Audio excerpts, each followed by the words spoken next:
mic stand got sleepy.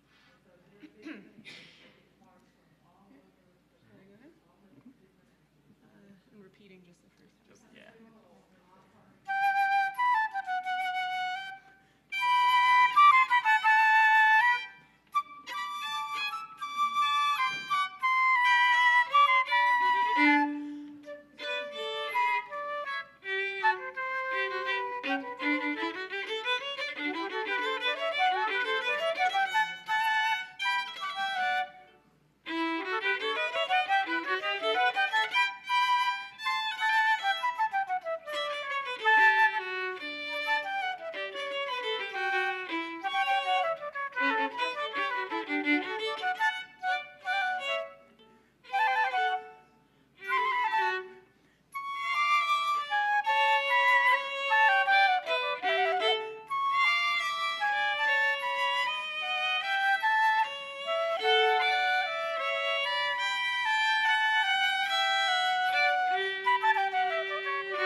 Good morning. There we go. Hey. Welcome to the Unitarian Church of Los Alamos. I am your minister, the Reverend John Cullinan. As Unitarian Universalists, we affirm and promote the inherent worth and dignity of all people and gather together in a free and responsible search for truth and meaning. Whoever you are, whomever you love, wherever you are at this moment, here in the sanctuary or watching from home, wherever you are on your life's journey, you are welcome to be part of this community. I want to extend a special welcome to any visitors or first-time guests we have among us today. I would love to meet you after the service as we all gather for coffee and conversation in the fellowship hall. I'd love to introduce myself, answer any questions you might have about what you've seen here today and about our faith community. If you are a longtime member or friend who is just coming back into the sanctuary for the first time after all of the COVID madness, welcome especially to you too. I'm so happy to see your faces again. And now, take a moment to center yourselves. Take a deep breath and breathe out. And let us begin.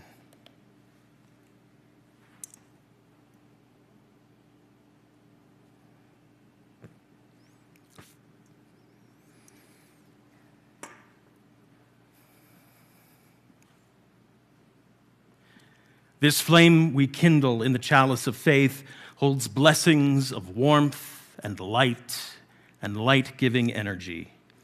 It shines forth a beacon to guide us all home. It lights up our longings to connect and to share. It possesses the power to shape a world where equity and compassion reign supreme.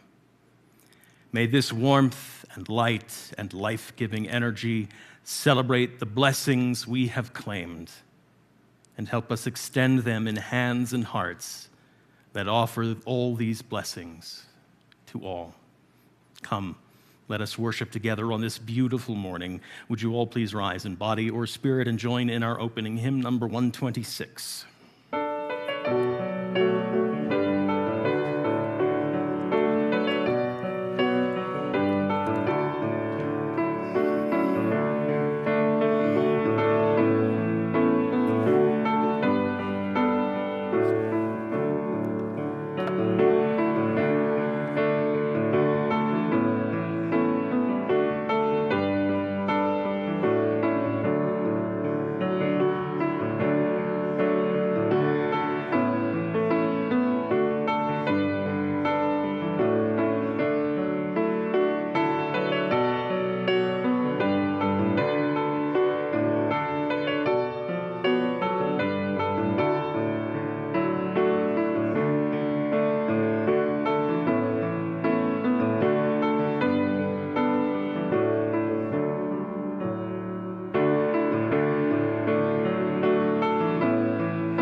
Please remain standing and join in our affirmation. Love is the doctrine of this church. The quest for truth is its sacrament, and service is its prayer. To dwell together in peace, to seek knowledge and freedom, to serve life in fellowship, to the end that all souls shall grow in harmony. Thus do we covenant with each and with all. Please be seated.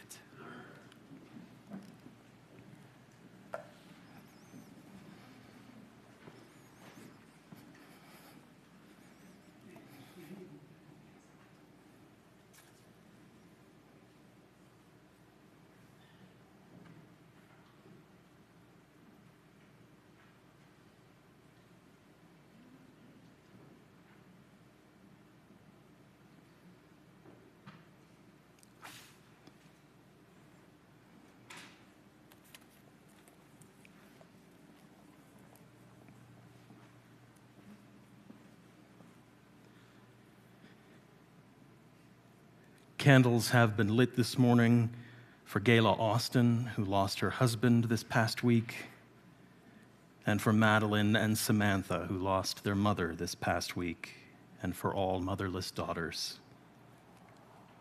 For all our joys and all our sorrows, whether we share them aloud with one another here or we hold them close and quiet in our hearts, let us be together now in a moment of silence.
Eternal and beloved, gracious source of all life and all love, we gather this morning with gratitude for this time out of time which we have set apart so that we might become more fully present to ourselves, to each other, to our communities, to that which we call holy.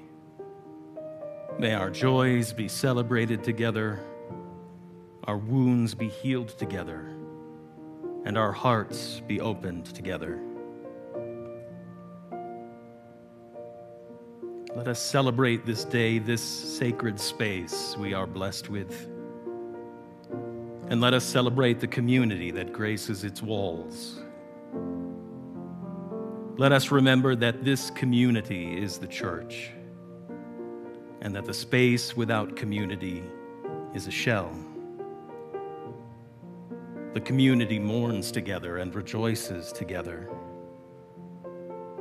The community is the source of hope and of healing. The community is called to transform the world. Let us give thanks this morning for this space that calls us together into a beloved community. And let us give thanks this morning for the shelter we are given in our personal journeys and in our communal quest for a world made whole. As we celebrate and give thanks, let us also remember those without walls. May this community find the strength and the generosity of spirit to provide shelter, both physical and spiritual, to all those who seek it. All this we pray in the names of those known and unknown, present and absent, remembered and forgotten, in the names of all the helpers of humankind. Amen.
would like to ask the young and young at heart to come forward for a time for all ages. And you might really want to come forward for this one, just saying. You might get something special. Young at heart, come on. Yeah, Patrick knows.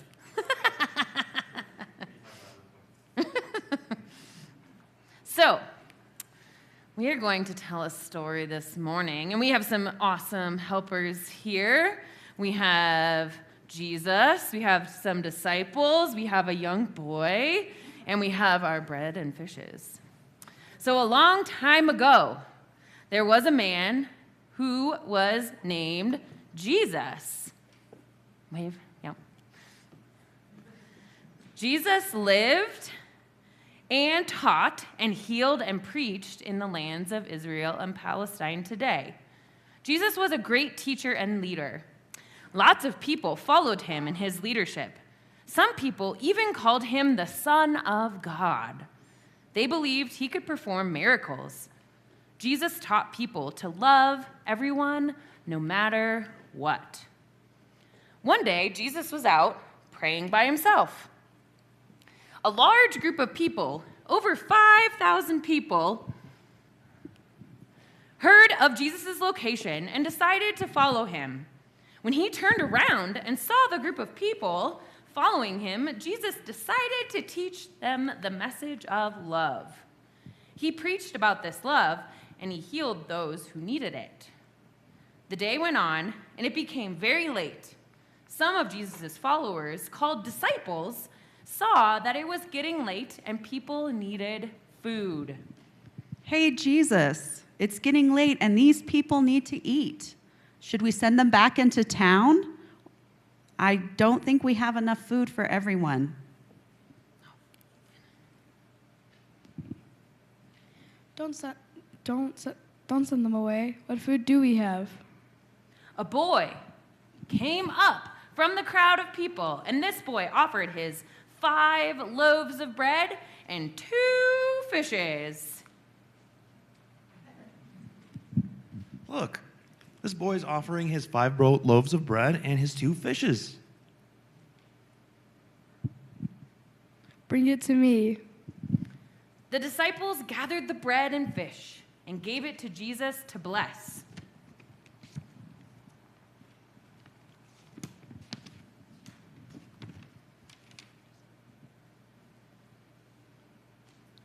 How much left over? Oh, no, please, everyone. Oh, Other page, the long line. please, everyone, sit down in groups and we will bring you your food. Let us bless this food first, that the boy has generously given us. God of many names, we bless and give thanks for this food we have been given today. We are grateful for this boy and for the food he has given us. May this food give us strength to live out our message for love for everyone. Amen. Now help yourselves to as much as you wish. So Jesus gave each of the disciples some of the bread and fish to share with the multitude of people here. And guess what happened? Because the young boy shared his bread and fish with the people in the crowd, you guys all did the same as the boy, and you shared your bread and fish with everyone too. So the people enjoyed as much of the fish and bread as they had wished. We have gluten-free, too, if anyone needs that. They had gluten-free back then, too. Yeah, totally a thing.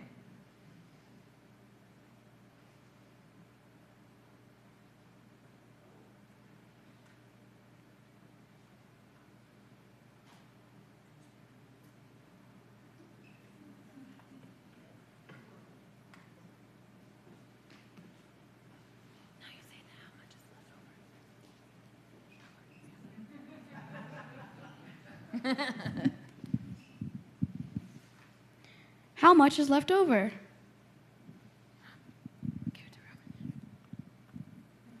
Jesus, you won't believe this. There's 12 full baskets of leftovers. Woo!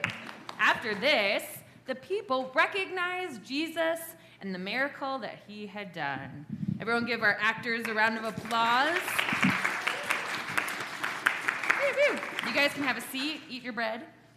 So, do any of you know what, no, you can stay up here. I have some questions. Do any of you know what generosity means? Anyone? What do you think? What do you think it means? Here. What do you think?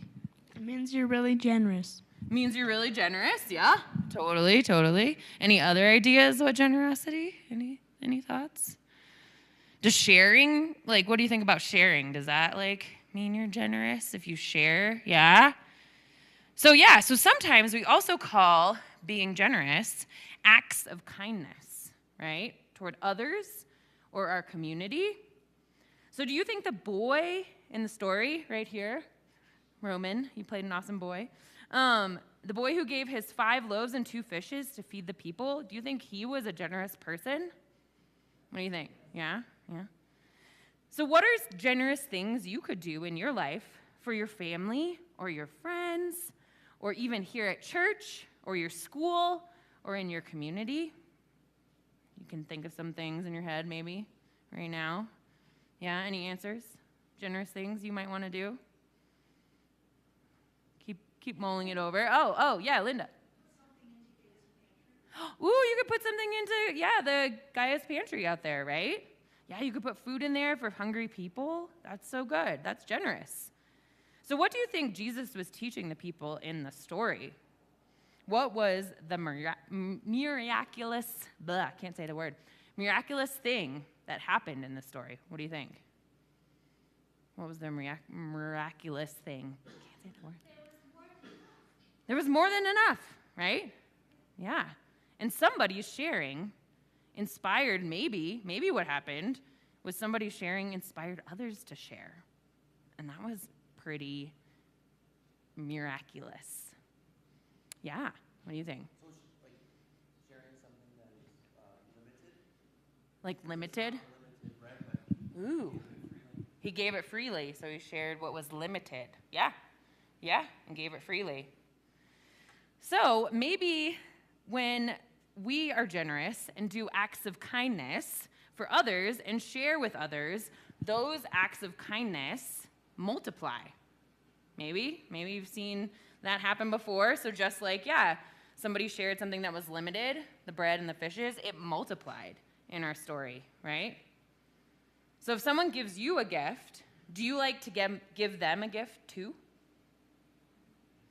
Or if someone gives you a hug, do you like to give the hug back? Maybe, yeah. So the leader and the teacher, Jesus, reminds us that when we give from our heart, that gift will multiply 5 times, 10 times, or even 100 or 100,000 times, right? So I have a special homework assignment. I don't need my helpers if you guys want to help pass out hearts to everybody. So I have a special homework assignment for you this week. And I'm going to give the people that came up here, because I don't have enough for everybody, something, and it's $1, okay? So you're going to get $1. You're going to get $1. And with this $1, I want you to do something that is an act of kindness, right? So you could buy some food. You could put it in Gaia's pantry. You could put the $1 in the offering plate as it goes by, right? You could do something else. You could buy some candy and give it to a friend. Something, acts of kindness that you can do this week. And you're going to write that act of kindness that you did on a heart, and you're going to put it up on this heart next week, okay? So then you'll see how our acts of kindness multiplied over the week. All right? You have a question? Yeah? Can you do it right now? I mean, yeah, if you want to do something kind right now, you can do it right now. Yeah? You can give it to somebody. You can give it to someone in need. You can, So, do you think you can do that with your $1 this week? Give it to, and some of you who don't have $1, I will give some dollars out, but I don't have a ton. But you have your own dollars, I think, maybe. So do something with $1. You got $1. And that's an act of kindness. And then write on your heart what you did. And, you pass it down. Pass it down. There we go. Write what you did and bring that heart back, and we will tape it to the, there you go. Tape it to the heart. All right? You got him? Okay. Who else needs one? Oh, yeah, here you go. And that is our story about generosity and acts of kindness. So think of what you want to do this week and bring it back and write it on the heart. Thank you for coming up. And the bread will be in the fellowship hall after.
The miracle of the loaves and the fishes, the miracle of feeding 5,000 people, is, I'm going to posit this morning, the most important story about Jesus that we know.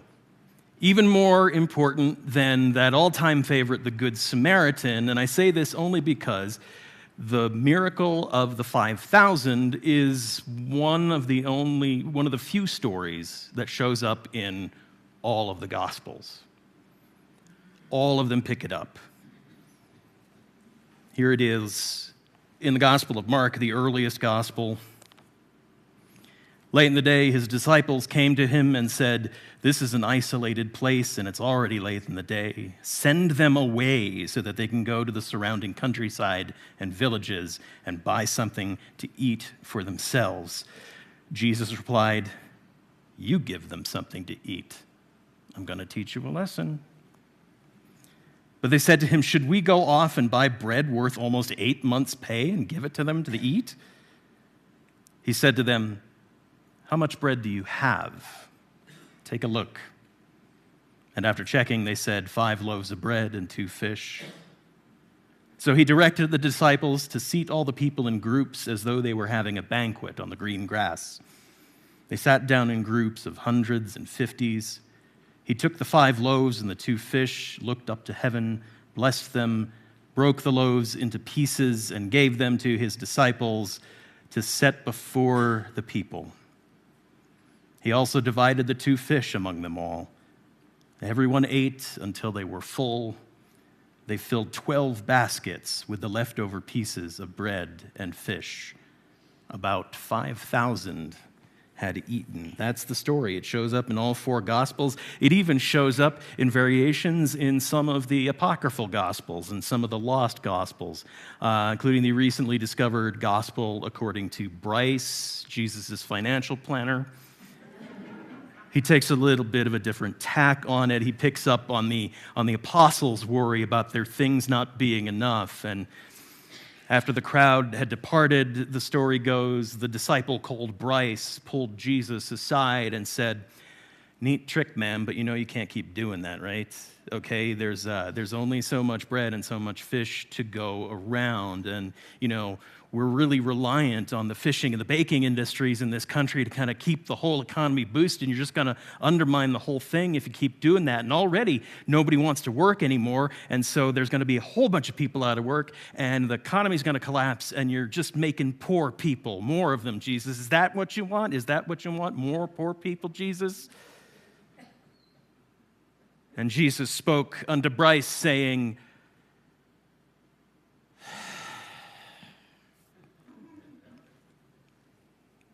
Bryce has picked up on the wrong part of the message in the gospel. Thankfully, Bryce is also somebody I just made up, so we don't have to worry about that. The disciples are worried about there not being enough. They are engaging in what we would call today the scarcity mindset, the scarcity mentality, which is a concept that came initially out of the work of Stephen Covey of the 7 Habits of Highly Effective People. He was one of the first to speak about that, but it's not just a throwaway concept for some kind of life coach. Psychologists have actually done the studies around this and proven that this is an actual mental state, and it has actual detrimental effects for people.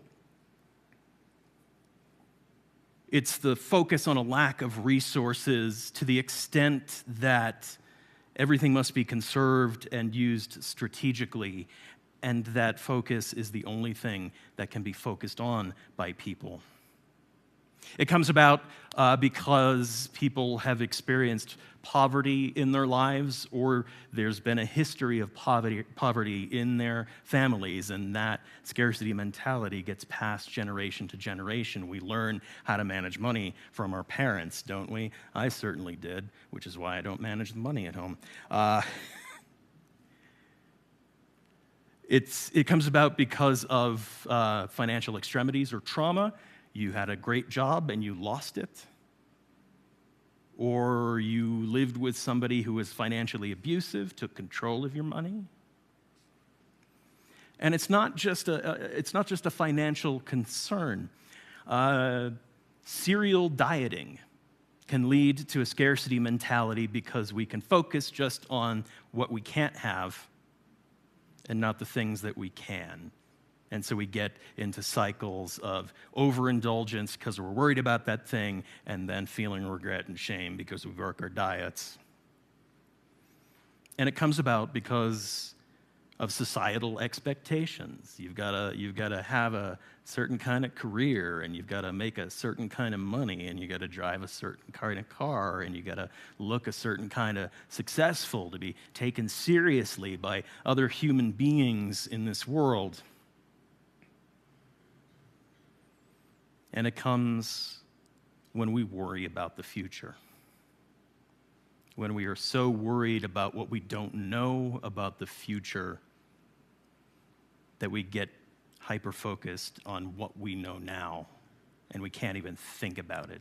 That's one of the biggest results of entering into that scarcity mindset. We become so hyper-focused on the one thing that's causing us the biggest problem that we don't have the mental bandwidth to deal with anything else. And psychologists who have done the research give it as a given that we have limited resources just in our mental capacity, in our cognitive ability, in our bandwidth, as they call it. So I'm so worried about living paycheck to paycheck that all I can do is make decisions about right here and right now, even if they're going to set me up for even worse problems in the future. That's how the payday loan industry works. I got caught up on that cycle for a while in my younger days. And so we get into this mindset where we can't think about the future. We just have to make decisions right here and right now about how we're going to survive next minute to next minute. And so this mindset leads to hoarding everything we have, our finances, our time, our energy, our attention, and in turn leads to a sense of low self-esteem in ourselves. I'm not successful. I'm not meeting up to the demands of the day. I'm a failure. And impaired decision-making, that inability to focus on the future. If we only or over-focus on the immediate, there's no capacity or a very limited capacity to plan for the long term, to put any kind of thought into the future and what we don't know about it. Researchers at Yale and Harvard have posited, although they don't have the hard data, this is anecdotal from them from research, that the 2008 financial collapse contributed more to a general scarcity mindset in the entire population here, because we all saw how fragile the systems were.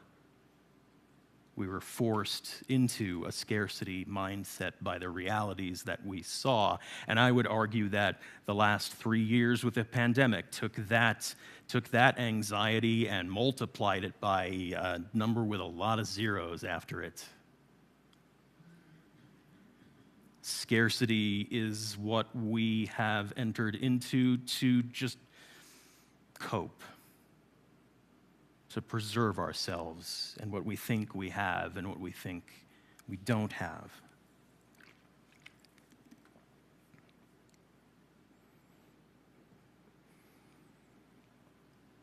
And I'm just going to say that's okay.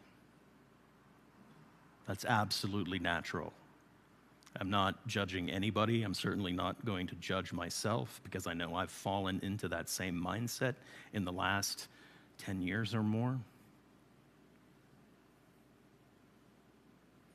But it is, I think, one of the contributing factors to when we look at this country, we notice a general sense of selfishness over selflessness.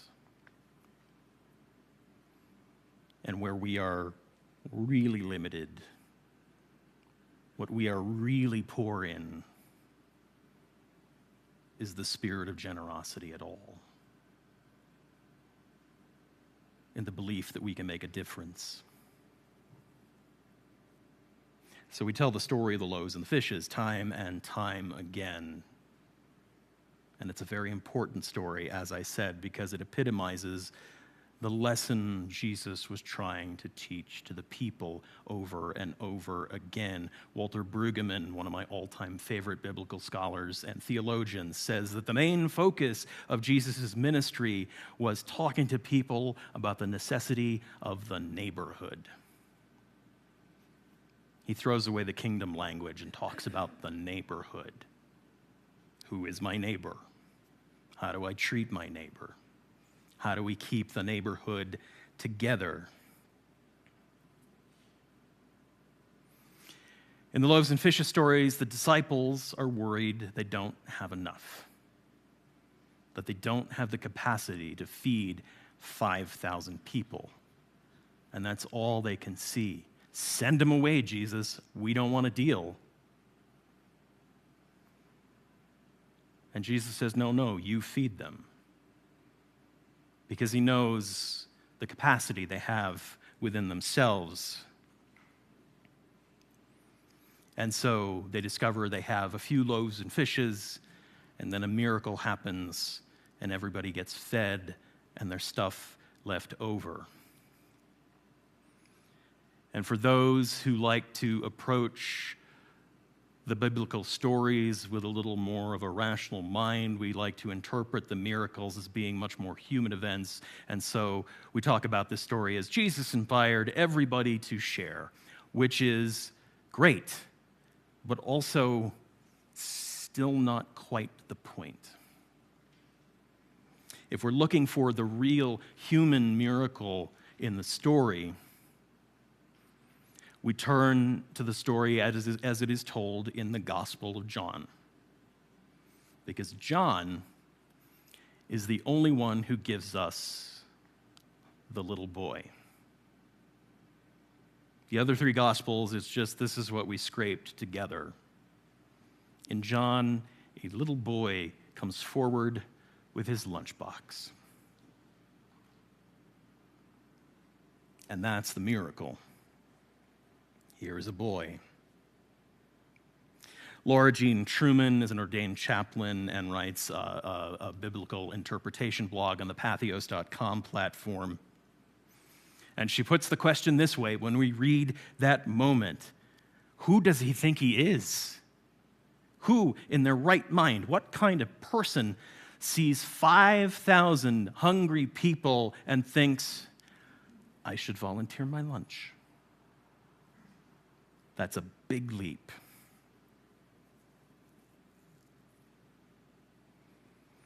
But the little boy steps forward in the spirit of enough. And enough is what we're really striving for in this day and age.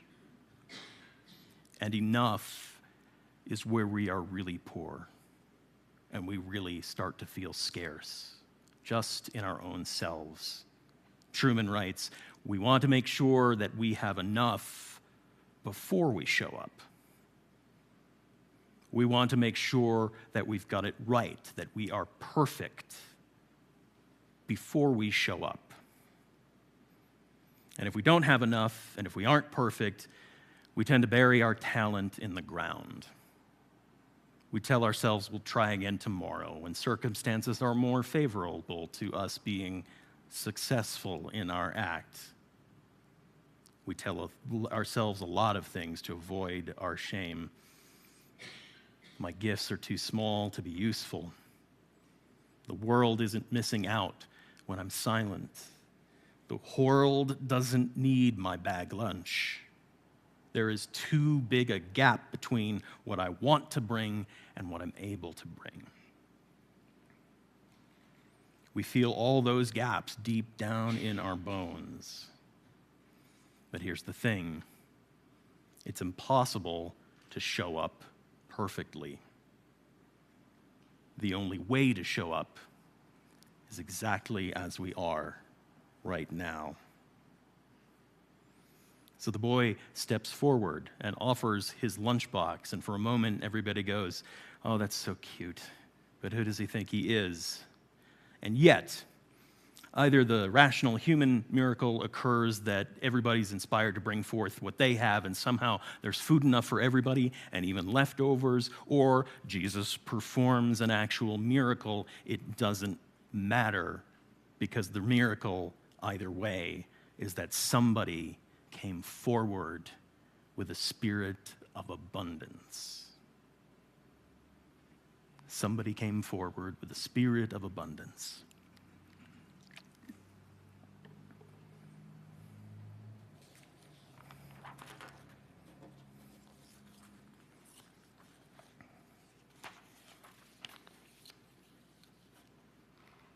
Truman goes on to write, our only two choices are not showing up and showing up to the raw hunger of the world with only a bag lunch we packed the night before.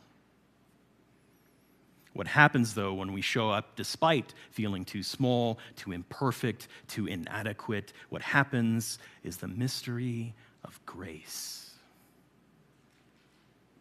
When this kid refuses to factor in the gap between the need and what he had, and refuses to listen to his heart's drumbeat of shame that says it's ridiculous to offer something so inadequate, when this little boy shows up anyway, the not enough that he had becomes enough.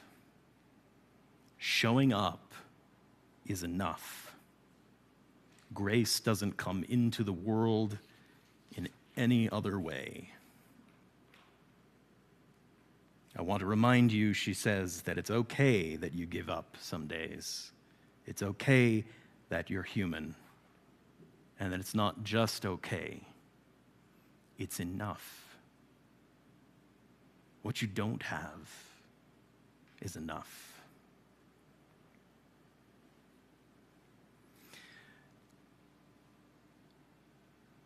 We're looking at our own future right now. It's high on the topics of conversations we're having here in this beloved community that we are forming together. And there is a heck of a lot we don't know.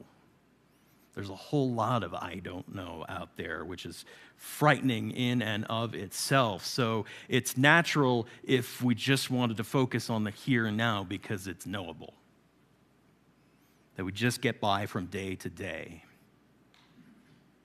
because we know what to do with it, and then we don't have to worry about what if it all runs out. What if all the money runs out? What if all the people stop coming? What if we don't have anybody's attention anymore? What if it all goes away? To fall into that scarcity mentality is natural when we're facing times in the way that we are right now. It's all based in the fear that we don't have enough and that we won't have enough. But the real fear is that we ourselves are not enough. That's the reality we're trying to avoid. But here's the thing about building beloved community. Here's the thing about church in general. All of the commodities that church has on hand, that beloved community has on hand, the ones that matter most, do not deplete.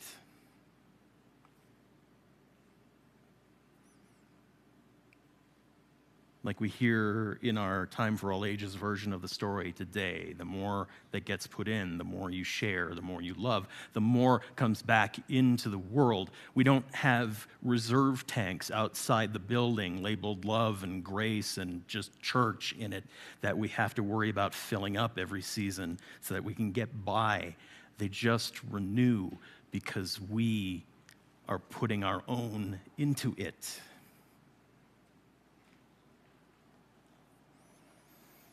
Because here's the deal, in the matters that are important to what we value in our community and to the world that we are trying to build and the future we are trying to face, no single one of us is a warehouse of what is needed to move into the future,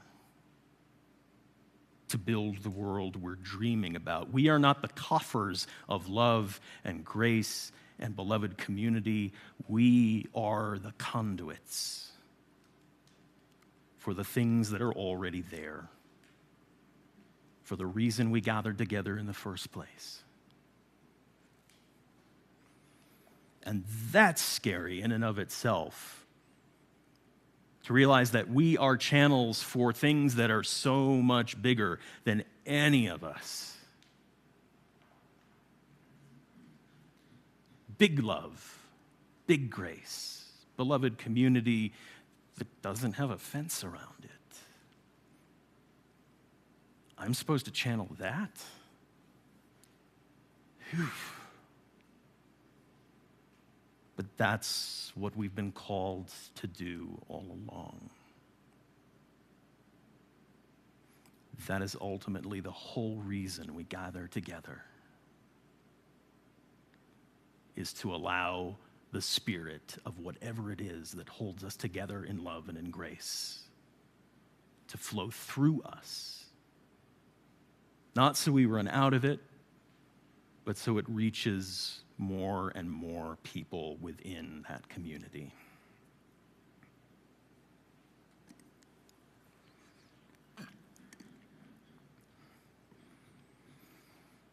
Whatever this future is, it's going to require all of us, all hands on deck, to be willing to be free and fluid with the gifts that we have, with our time, talent, and treasure, as we like to say in the stewardship world, but also with our wisdom and our work and our joy.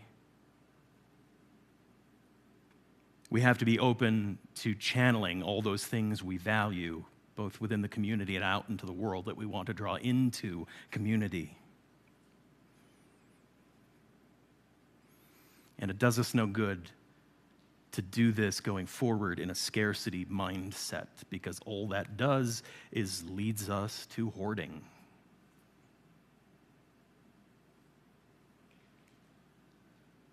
And when we hoard the values we say are our values, have no value.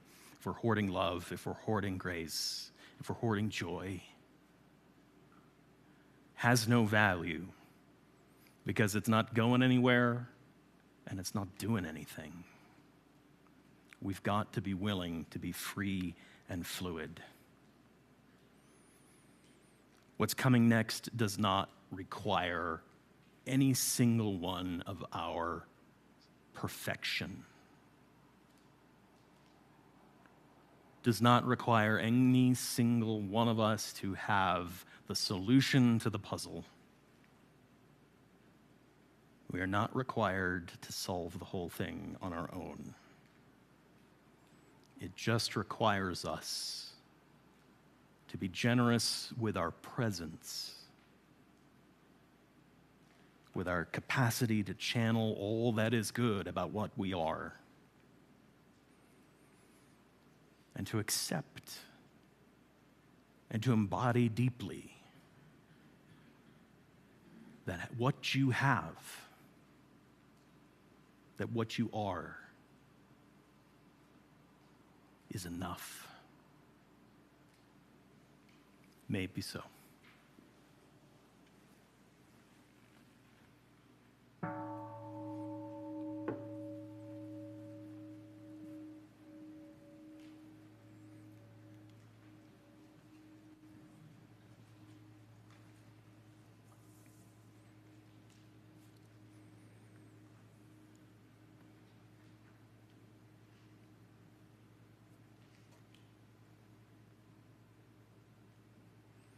As we prepare to return to our daily lives, it is time to give something of the gifts of this community back to the larger community we are part of. It is time for our offering.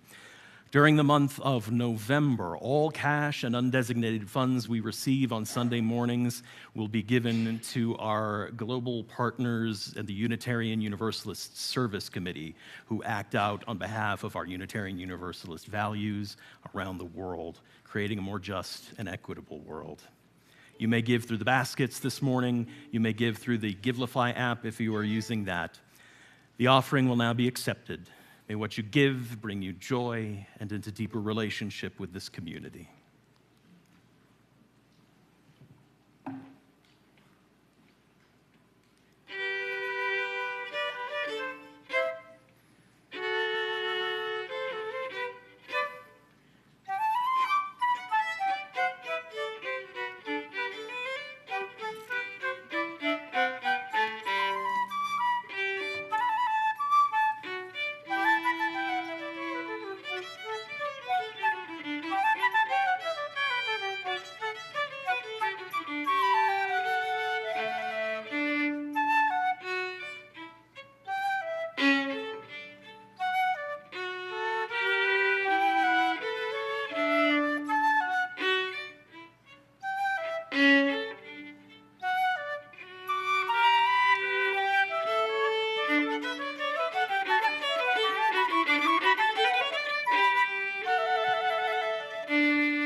When we give, we say yes to something we value. With these gifts, which we have freely given and gratefully received, we say yes to the values of our faith. May these gifts help us live and serve our faith within and beyond our church walls.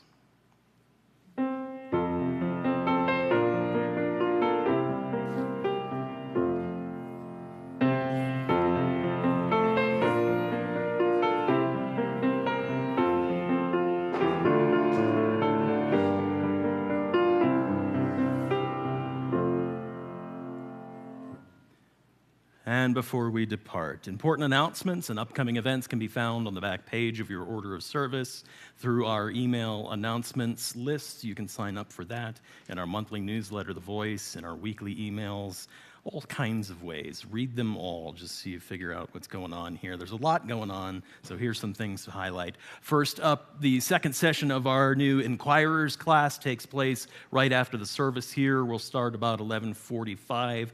Today, I will be talking about our UU principles and values and also a little bit about our history. So if you'd like to learn a little about that, if you're a newcomer or even if you've been coming for a long time and want a refresher, come join me in the sanctuary in about 15, 20 minutes, and we'll do that. This should be about an hour or so. Next week is our forum after the service, and presenting our forum this time will be our own Reverend Tina DeYoe over here in the corner. She'll be talking about her experiences while she was off on her parish internship in Eugene, Oregon. On the 19th of November, that following Sunday, we got something going on after church every Sunday, folks. The 19th, we will be having a Thanksgiving-themed potluck meal afterwards, so stick around for that. We'll be sharing in a meal together. We will be bringing from our own bounties because we have enough. There is a sign-up on the Simple Ways to Serve board right in the front of the fellowship hall when you go to coffee hour, and you can talk to Barb Franzak about what is needed and how you can help. After the potluck, it is once again time for the annual crop walk for Church World Service. That is raising money to feed the hungry in the United States and around the world. A good portion of the money that is raised at that event stays right here in the community to help out with organizations like LA Cares, providing food for people in need for that. Registration for the walk starts at about 1:30 at the middle school. The walk will take place in and around there in a loop, so come join us for that as well. We will once again be marching and having a float in the Holiday Light Parade on the 2nd of December. We are hoping to have another great float, building it with the theme of Christmas Around the World is the parade theme this year. Patrick Webb is heading up our float building and marching program, so if you want to take part in that parade this year, have a chat with Patrick or sign up again on the Simple Ways to Serve board out in the fellowship hall. And finally, it being the cusp of the holiday seasons, we have multiple opportunities for giving back to the communities we are part of. Once again, we are collecting clothing and other goods for the Deming Migrant Shelter in the south of the state. That's in partnership with some of our friends at the UU congregation in Silver City, New Mexico. Tyler Taylor is heading up our gift giving for that as well. You'll notice there are boxes outside the church, and the boxes have lists stapled to them, and those lists are what we are looking for. If you can keep to what we're looking for the shelters, that would be very helpful so we don't have to weed everything out at the end of the period. We will be collecting all through the month of November, up through November 30th, and then driving that stuff down to Deming. And we are once again participating in the coat drive with Interfaith Los Alamos for our refugee families settled in and around Santa Fe. We are taking donations this year. We are contributing gift cards to the program in amounts of $25.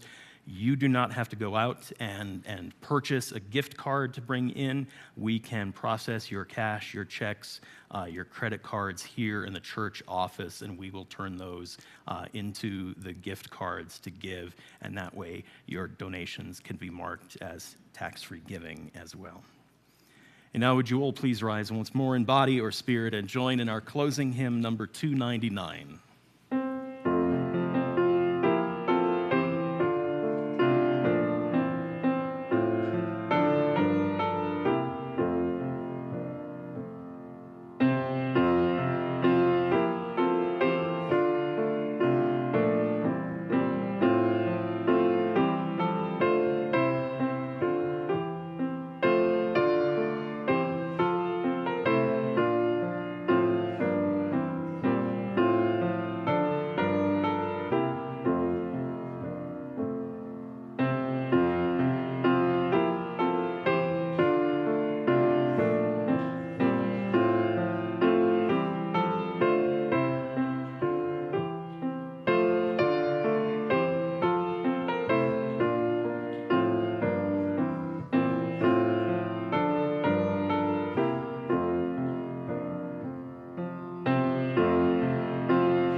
Friends, may life bless us and keep us. May the light of life shine upon us and out from within us and be gracious to us and bring us peace. For this is the day. This is the wild and precious life we have been given, so let us all find a way to rejoice and be glad in it. Go in peace.